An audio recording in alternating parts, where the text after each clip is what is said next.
Shruti Sharma? Yes. Yes, please take a seat. So, Shruti, tell the panel about yourself, your academic qualifications, your work experience, if any, and your main hobbies, very briefly. Okay, sir. So my name is Shruti Sharma. I have been a student of history. I was born in Bijnor, educated in New Delhi. I completed my graduation from St. Stephen's College, and currently I've just started my post-graduation in sociology from Delhi School of Economics. And I am constantly like to learn new things and explore new cultures through language, food, books, and cinema. And I'd like to see myself as an optimist. Sir. So, Shruti, uh, you are a graduate, and you have done MA also in sociology. I've Delhi just School of started my Economics. MA. Sorry? I've just started my MA. You have started. Oh, you have started this. Delhi School. So,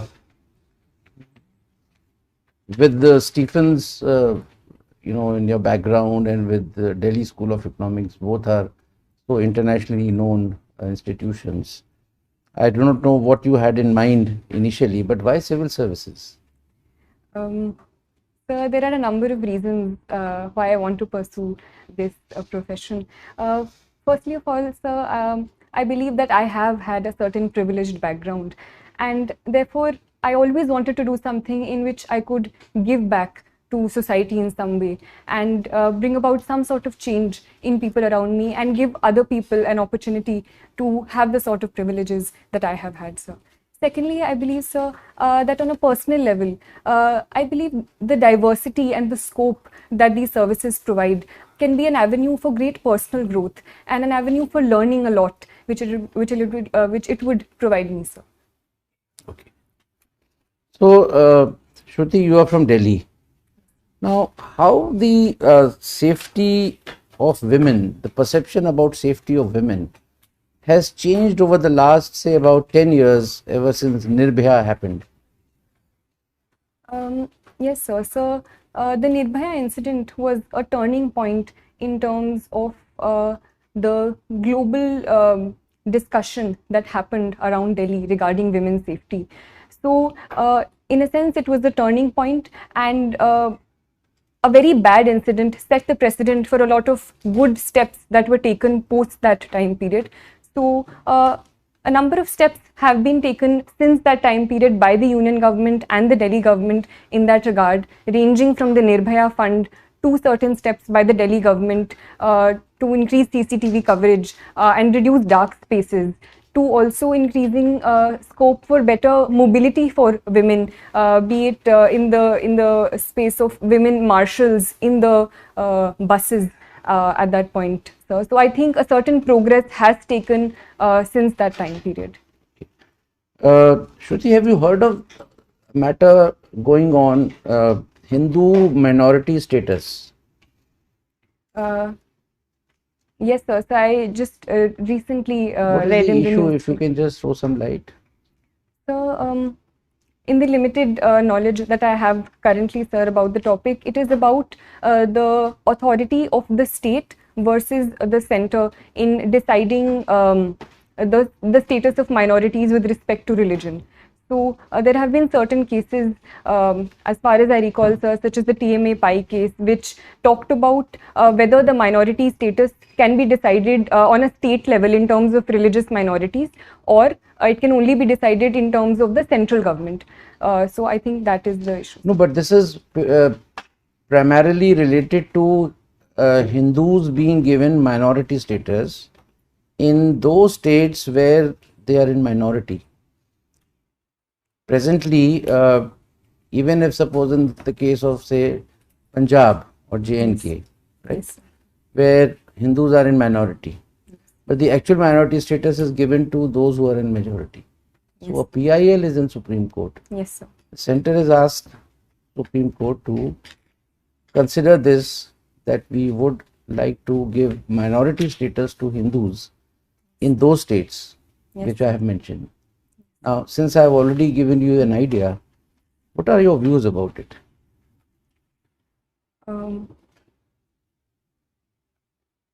So, the Constitution of India does protect the status of minorities in India as a whole.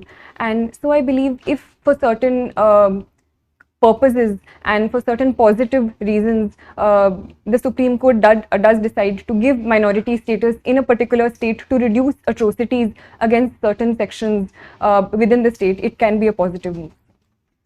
Viren sir?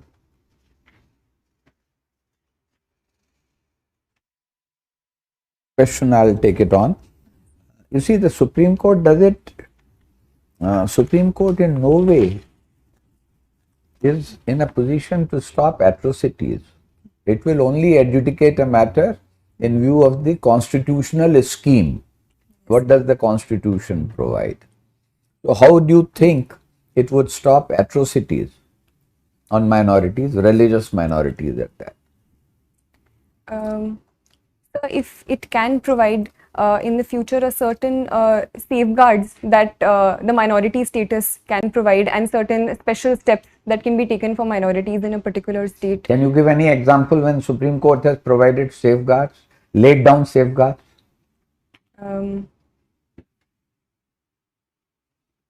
You heard of Vishakha's case? Yes. Okay. You've been a student of history. Yes, sir. Who do you think, whom would you rate as a foremost historian of the later Mughals period? Who are later Mughals? So I would say the period after the so-called fall of the Mughals or the decline of the Mughals, so post Aurangzeb, so would possibly be regarded So you as the think later Mughals. Beyond Aurangzeb are the later Mughals? Yes, sir. So which are not considered so high and mighty in the course of their achievements. Okay. Recently, there has been a talk. Certain people feel that there is a need to review and rewrite India's history. What is your take on that?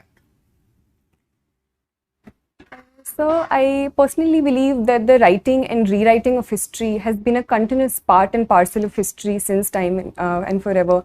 And I believe rewriting of history is always a positive step.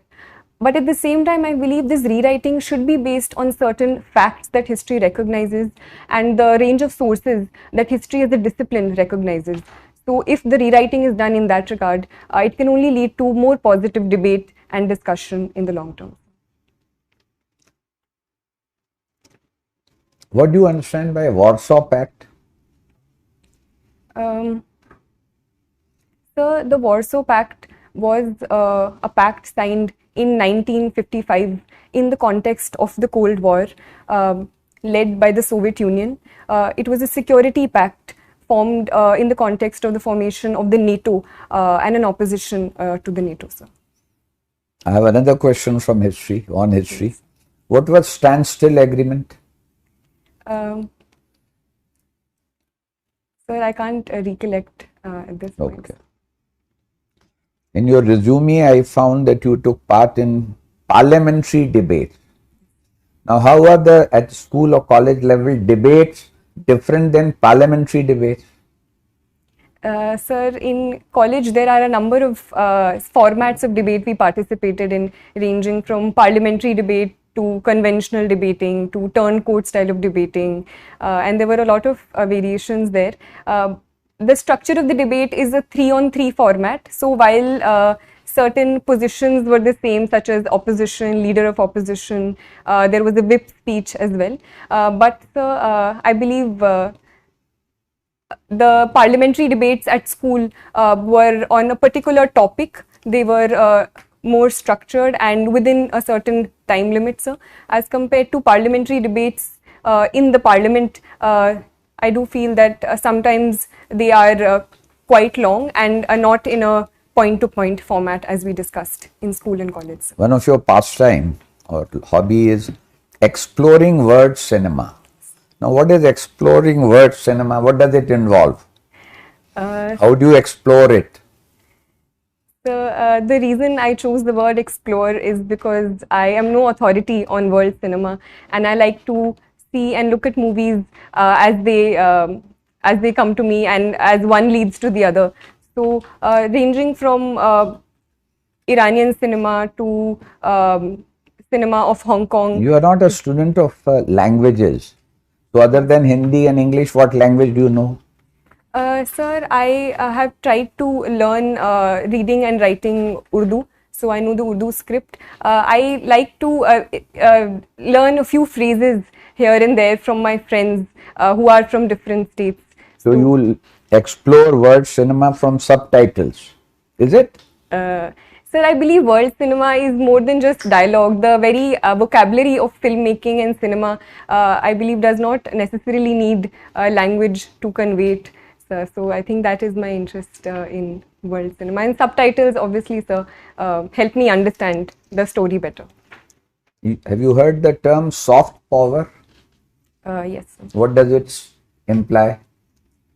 So soft power is usually used in opposition to hard power, where hard power talks about a certain military might. Soft power, on the other hand, is the influence of culture and other aspects in increasing the might or the influence of a certain country or power over other powers. So cinema can also be one example of any other illustration of soft power in context of India. So India's cultural outreaches, for example, yoga and international and celebration of the International Yoga Day across the world can also be an example of India's soft power. Okay, thank you. Well, Shruti, you are from your home district is Bijnor. So tell us something about Bijnor. Sir, Bijnor is a district located in western UP, sir. The river Ganga flows through it, so it is a very fertile state. Sugarcane being one of the major crops of Bijnor, and therefore sugar mills and the sugar industry is also very well developed, with 5 of the most largest sugar mills located here. In terms of historical importance, the place Vidurkoti is associated with Bijnor. There are a number of prominent personalities from Bijnor, ranging from Vishal Bharadwaj in cinema to poets like Dushyant Kumar, to historical figures like Abul Fazl associated with Akbar sir. So it is truly a very rich. What product has been assigned to Bijnor district as a part of ODOP scheme of government of UP? Sir, woodwork and wooden craft, especially associated with Nagina, is assigned to Bijnors. Okay. So what is this Amrit Mahotsav? We keep hearing about Amrit Mahotsav. What is this Amrit Mahotsav? Now the whole country is celebrating Amrit Mahotsav. Sir, the government of India is celebrating 75 years of India's independence through Azadi Ka Amrit Mahotsav, where we are celebrating the Indian culture through performing arts, through our handloom, through celebrating our history. So various steps have been taken under this, ranging from establishing tribal museums to organizing certain cultural events to organizing quizzes related to India's culture on online platforms as well. Okay. So basically we are celebrating 75th year of India's independence. So even after now 75 years of independence and so much of progress on various fronts, still we have a good number of people who are having severe problem of poverty. As per recent data of Niti Aayog and even the international poverty check, we have, I think the number of course varies around 7% to 12% from different sources. What could be the reason why we have not been able to tackle this problem? So, I believe that a lot of progress has happened since the time period of India's independence, where close to 60 to 70% people were below the poverty line, to currently today, where close to 20% are considered according to the Tendulkar committee report. So a certain progress has taken place and the progress is ongoing, sir. But simply because of the huge challenges associated with such a large country, with such a huge population, and the over-dependence on agriculture to a certain context, I believe, has been responsible. But government steps are ongoing to reducing these hurdles by taking steps in the realm of industry, in the tertiary sector and other spaces. What is the current size of Indian economy in US dollars terms, approximately? I can't recollect the exact. Okay. So we have set a target of 5 trillion US dollars economy by 2024-25. Currently we are at around 3 plus. Do you think we'll be able to go somewhere nearby by that time? Is there any, what measure do you think can Government of India take to really give a big boost to our growth?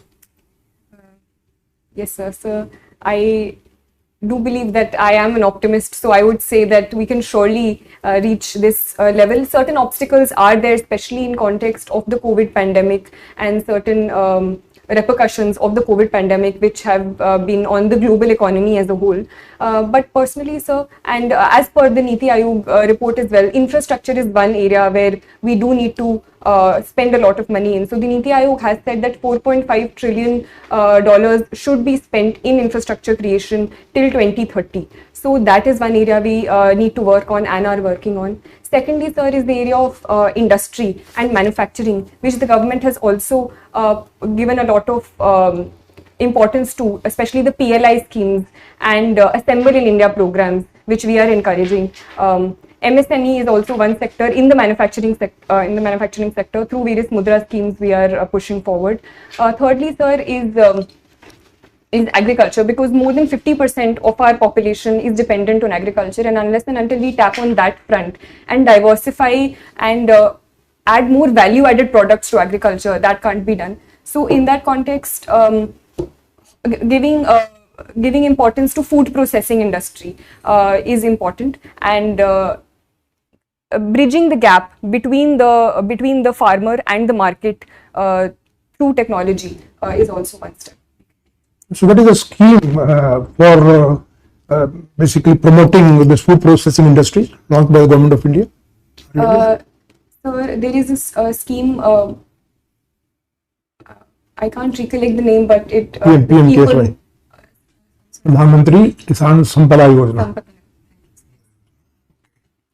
So in your opinion, which is the very significant public policy initiative in the last couple of years by Government of India, which has done really, in your opinion, has done really well? Sir, I think in the light of the COVID pandemic, the PM Ayushman Bharat Yojana has been very instrumental in expanding the public health infrastructure across the country and providing affordable healthcare to most sections of the population. So in your hobbies, you have mentioned practicing yoga. So you do it every day, or? I try to. Okay. So recently, one very important development has taken place with respect to traditional medicine. Are you aware? Last 1 week only, and quite something to do with WHO, the traditional medicines. I'm sorry, sir. Because we are establishing the first WHO center on traditional medicine. It has been approved. Okay. So now, as civil servant, what do you think that you will be, with your knowledge, with your experience, with your education, how do you think you will be fitting into that view of civil servant?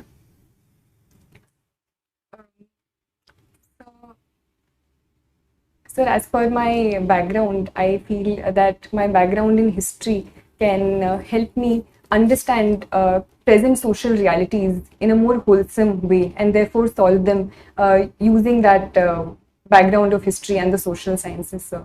So firstly that. Secondly, sir, I believe I think I do have an ethic of dedication towards my work and personalized work ethic, where I'm able to stick to deadlines and perform work in an organized manner. So that I think can help me, sir. Thirdly, I believe, sir, that I like to work in teams, and I have good interpersonal relationships with people around me, and I have been told so. So that also I think can be an asset. So have you any experience of working in a team in your college or university days? Yes, sir. I was in school. I was in the student executive, and I was appointed as the secretary of cultural affairs. Okay. So we organized all school events and participated in and organized all the events during the entire school year. Thank you. Shruti, you are a student of history Yes. and you have sociology, you're studying sociology. What was your optional paper in the exam? It was history, sir. It was history. Yes. Okay.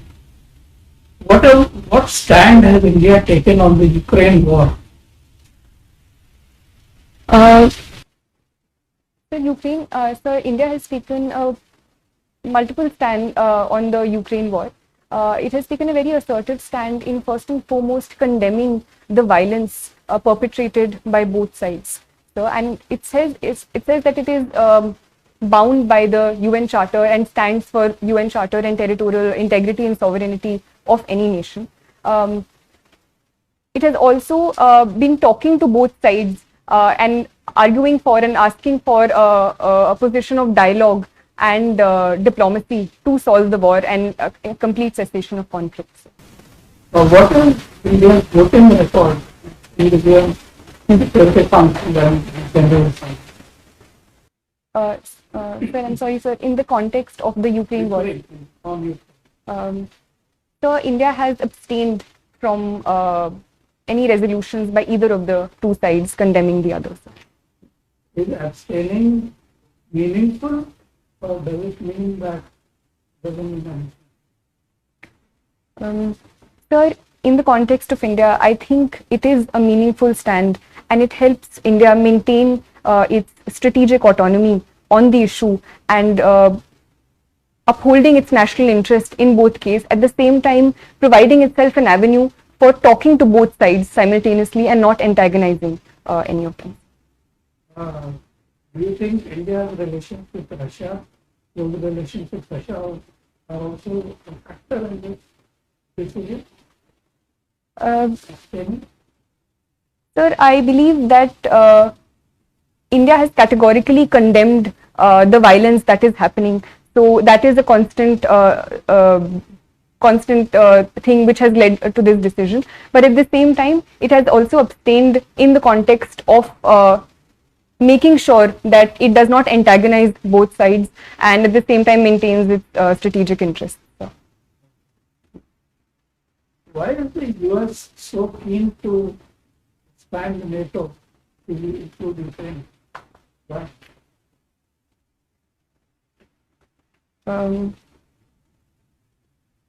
So, in my limited understanding, I would say simply in terms of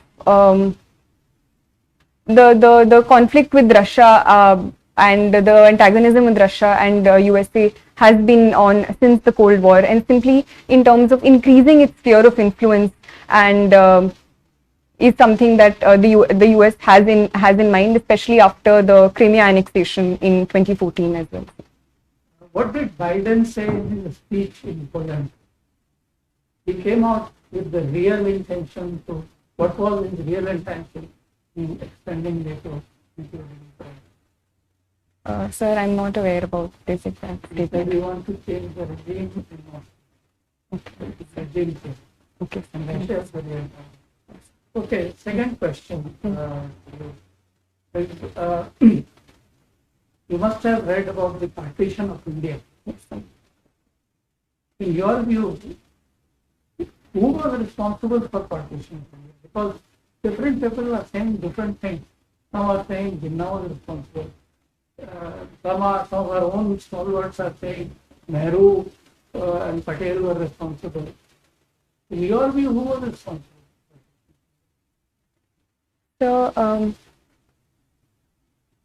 So the unique thing about history is that we never get very direct answers in any case. So there is always a conflict of interest. And I personally believe it was a sum of many things together which led to the partition.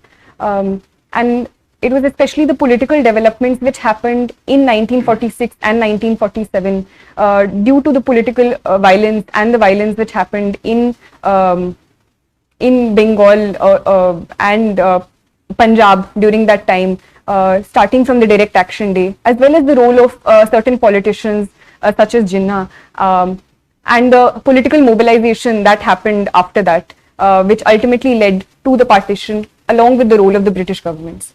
Who was the person or the party responsible for demanding the partition of India?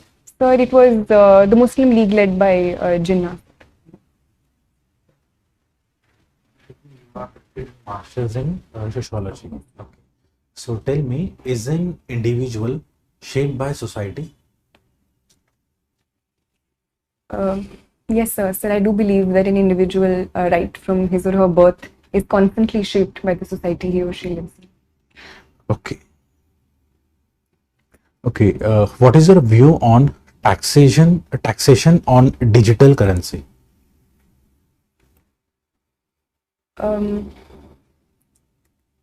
So this was a step that was taken in the context of the current budget, and where cryptocurrencies have come under taxation, sir. Sir, I think it is a good step in terms of bringing into ambit and increasing a source of revenue for the state for a reality that is increasing around the world, and so it is an area which was not under the ambit of state taxation. So I think it is a positive step that this area has been brought under taxation. Okay. You do not seem to be very keen on joining police services. Any particular reason? Sir, I would like to join any services where I have been provided an opportunity, sir. But since I was provided these options, as compared to the other services above it, I personally feel that I am temperamentally more suited for the other services, and I've talked to other friends, and it also involves arms training, and that I would personally be less comfortable with, but I would be overjoyed if I get to perform in the services, and I would do it to the best of my abilities. Thank you. I pass on to Chairman, sir. Shruti, we have asked quite a few questions so far.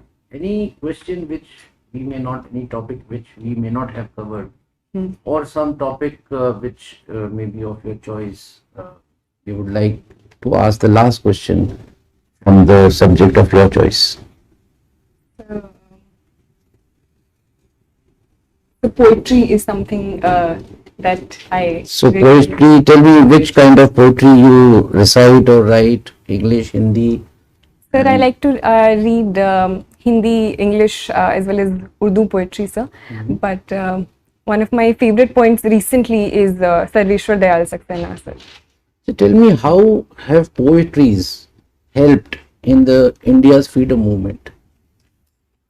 The poetry is a very potent tool in raising the motivation of people and raising the sentiments of people.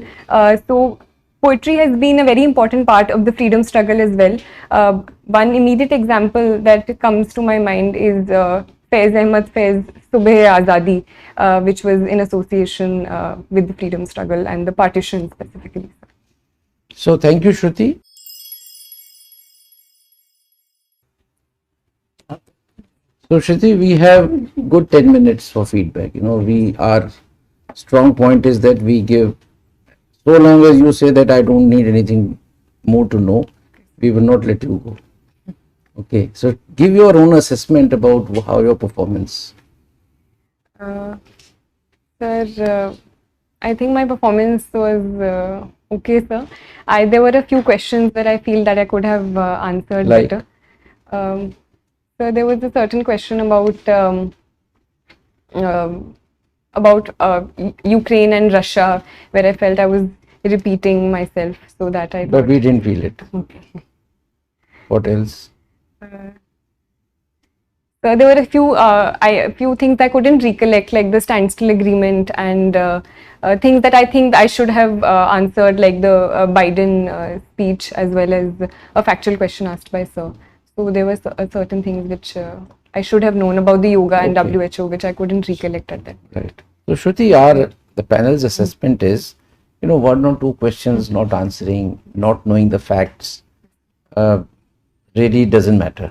Right? Basically, a test of personality rather than your knowledge at this point in time. Now you were excellent. Your performance was very good, and uh, I would say flawless. But it's always good to identify a few loopholes. Some of them you have identified yourself. So not referring to the answers that you could not give, especially knowledge related, but I will certainly point out your little weakness on the current affairs. Yes. You had not read the newspaper of yesterday, today, and that is why you did not know much about the Hindu minority status matter. Otherwise, you would have, just like other answers, you would have very fluently, you would have answered this. Yes. Number two, we were slightly amazed that when the esteemed member asked you about the how much $1 trillion economy India is, you were just blank. And when he again asked another related question, then you were, you were so fluent and thorough in all the matters, So what made you just keep quiet on that question? Sir, I'm not very good with the facts, and so No. I think I need to brush up on. No, that's okay. So my advice to you is, generally the facts are not asked, right? However, certain macro indicators you're supposed to know. अब कल आपसे कोई पूछे GDP का क्या है, sir वो fact है ये, तो फिर ऐसे तो एवरीथिंग इज अ फैक्ट. सो अब फैक्ट में होगा कि कुतुब मीनार किसने बनाया, ताजमहल किसने बनाया, और कितने वर्कर्स लगे थे ताजमहल में, ये तो नहीं पूछेंगे. But these are broad indicators, inflation, GDP, how economy has gone down up to what was the negative GDP that we registered during the COVID and all. These are things which you are supposed to know. So my advice to you is, when on such a question you were asked and you did not know exact the number, don't keep quiet. Sir, I am not able to, as you had said in many other questions, I am not able to recall. But you knew about $5 trillion economy. You knew. Yes. Immediately उसके बाद कहिए कि sir, I am not aware exactly how much we have recorded this year. However, I am very much aware of the fact that India is aiming to become a $5 trillion economy. Initially, it was to be accomplished by the year 2024-25, and that's all. Then he can ask you. In fact, the basic idea about asking the question was not to test your knowledge as to how much is the. Yes. It was basically to know, because if you are not able to answer the first question, he need not go into the details. Yeah.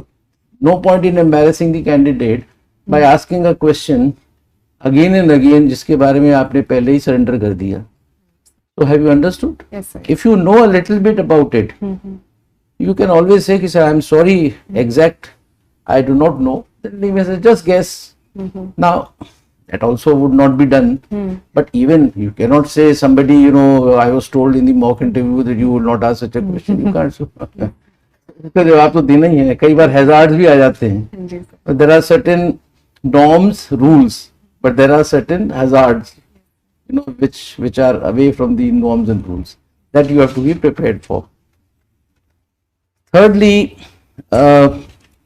your first question about giving back to the world.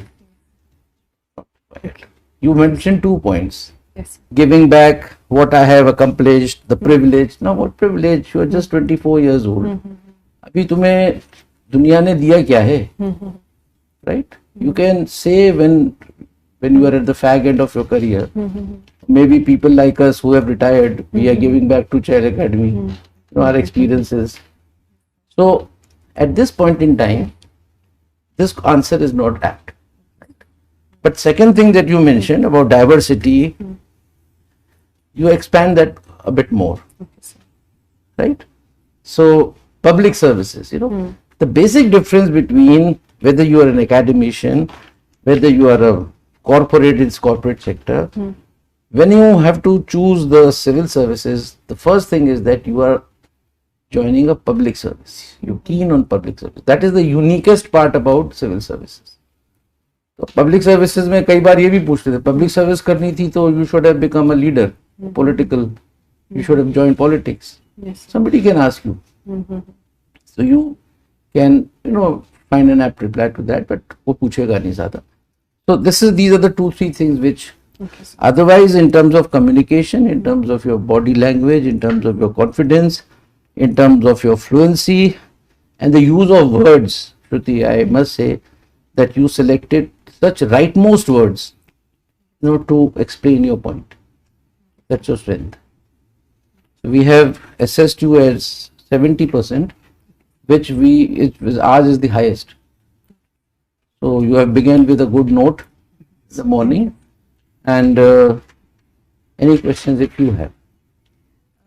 Yes, sir. I wanted to ask one thing also, which sir asked about the IPS. So, do you think I can give that answer, or is You it get the appropriate? right answer.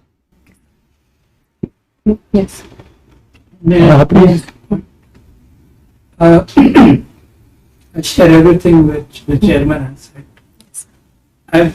Myself am particularly pleased that you have given the foreign service as a second choice. You are the first candidate who has not given it as a third choice. Yes, sir. And but if you have given it as your second choice, Yes, sir. then for issues like Ukraine, you need to go a little deep into that. Okay, sir. Okay. Mm. So that is what I would like to say. Selection of words was mentioned, and that is a skill, and one of the essential skills required for a diplomat. Yes, sir. So don't change. My own advice is don't change your option. I'm joking. Okay, sir. To you. So once I wanted to ask sir, what would be a good answer to the question where you asked about is Russia one of the concerns why we have abstained? Russia is the concern, which is the main concern. Yes, sir. Because the US has been putting pressure on us Yes. to vote with them. We have resisted that pressure. Why? Because of Russia, because of our dependence on Russians arms imports, which are very important for us. So, as you said, national interest is the most important thing. So, our national interest is to stay neutral in this. But should we, in any case, I think it is an unjust war inflicted by the West on Russia. Yes. You don't have to say so many words, but most of us in Delhi, the foreign service community, they see it in these terms only. So it is you are also on the right side of history. Though your Western media will tell you that you are, why is India not voting for us, this and that. But if you ask this question, then you say because of our national interest, because we import arms. And at this point, with China on our border, one side, the arms need spare. Okay, sir. Yes. Anything else, Shruti? So sir, you were saying something. Sir. Shruti, I was telling there's a question about the why IAS, why not IFS. Normally, it is not asked. This is again in that hazard category. And if it is asked, and the reason why it is not asked, that the interview board doesn't want to give any particular importance to any service. That's one. Number two, the perception of the candidate should not be like this, that this service is superior, this service is not so superior. You haven't got into any service. You can get anything, so why should you get disturbed about it? in case somebody asks, like it was asked today, the best thing would not to compare the services, which you did not, and take it on yourself. Sir, I am best suited. I thought my personality or my not even liking, I'm more suited for, or I'm not suited for the Indian police service, which you said.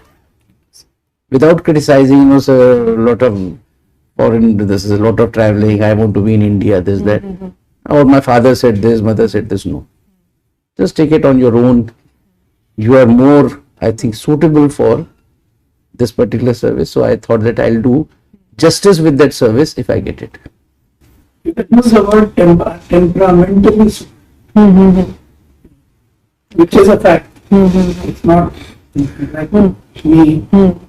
I'm temperamentally not suited to the police. Yes, sir. Yes. Temperamentally. Right? Thank you so much. Thank you, sir. All the very best. Thank you, sir. And if you have done your means, Shruti, we are anxiously waiting to see your name in the list, final list. Thank you, sir. Yeah.